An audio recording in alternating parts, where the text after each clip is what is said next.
Tree and Three Best Friends. Short story.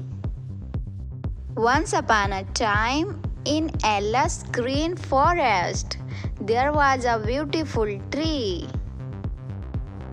This tree was home to three adorable little birds. There was the best friends and loved spending their days exploring the branches, singing songs and playing games. One day, a big storm came and the tree started to shake.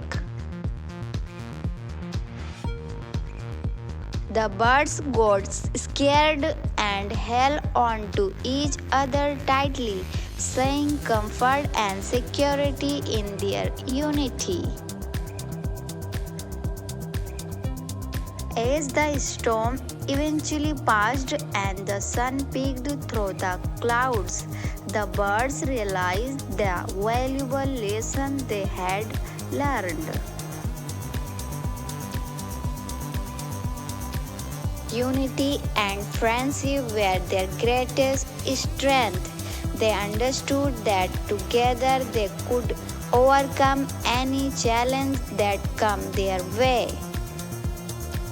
Moral of the story is when we stand together and support anyone, we can overcome any obstacle that life throws at us.